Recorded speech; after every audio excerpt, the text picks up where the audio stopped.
ರೀಶ್ಮಾ ಅವರು ಈ ಹಿಂದೆ ಎಲ್ಲ ನಿಮಗೆ ಕಥೆಗಳು ಬಂದಂಥ ಸಂದರ್ಭದಲ್ಲಿ ಒಳ್ಳೆ ಲವ್ ಸ್ಟೋರಿ ಇದ್ದಾಗ ಓಕೆ ನಾನು ಮಾಡ್ಬೋದು ಅನ್ನೋ ಕಾನ್ಫಿಡೆನ್ಸ್ ಬಂದೇ ಬರುತ್ತೆ.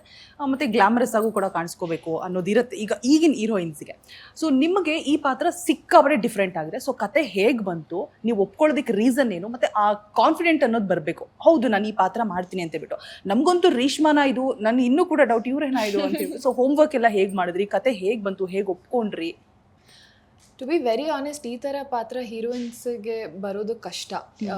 It's not something very common ಆಗಿ ನೋಡೋದಲ್ಲ ಈ ಥರ ಪಾತ್ರಗಳೆಲ್ಲ. ಮುಂಚೆ ನೋಡ್ತಿದ್ವಿ, ಬಟ್ ಇವಾಗ it's very rare that I personally have seen characters like this. So ಈ ಥರ ಪಾತ್ರ ನಂಗೆ ಬಂದಾಗ I think first of all I was very grateful. ಯಾಕಂದರೆ ಆ್ಯಸ್ ಅನ್ ಆ್ಯಕ್ಟರ್ ನಾನು ಕಾಯ್ತಿದ್ದೆ ಏನಾದರೂ ಹೊಸದು ಮಾಡಬೇಕು, ಯಾಕಂದರೆ ಆ್ಯಸ್ ಅನ್ ಆ್ಯಕ್ಟರ್ ವರ್ಸಿಟಾಲಿಟಿ ಇರಬೇಕು. ಸೊ ಅದೇ ಲವ್ ಸ್ಟೋರಿ, ಅದೇ ಸೇಮ್ ಲೂಪ್ ಆಗ್ಬಿಡುತ್ತೆ ಹೀರೋಯಿನ್ಸ್ಗೆ ಮಾಡ್ತಾ ಮಾಡ್ತಾ. ಸೊ ಇದರಲ್ಲಿ ನನ್ನ ಆ್ಯಕ್ಚುಯಲ್ ಪರ್ಫಾರ್ಮೆನ್ಸ್ ಏನು, ನನ್ನ ಪೊಟೆನ್ಷಿಯಲ್ ಏನು ಅಂತ ತೋರಿಸ್ಬೋದಿತ್ತು ನಾನು. ಸೊ ಅದಕ್ಕೆ ವರ್ಕ್ಶಾಪ್, ರಿಹರ್ಸಲ್ ಅಂತೂ ಖಂಡಿತ ತುಂಬಾನೇ ಮಾಡಿದ್ದೀವಿ. ಒಂದೊಂದು ದಿವಸ ಅದು ಒಂದೊಂದು ಡೈಲಾಗ್ ಟ್ರೇಲರಲ್ಲಿ ಇದೆಯಲ್ಲ, ಅಯ್ಯೋ ನಂಗೆ ಹೋಗ್ಲಿಕ್ಕೆಲ್ಲ ಇಷ್ಟ ಆಗಲ್ಲಪ್ಪ.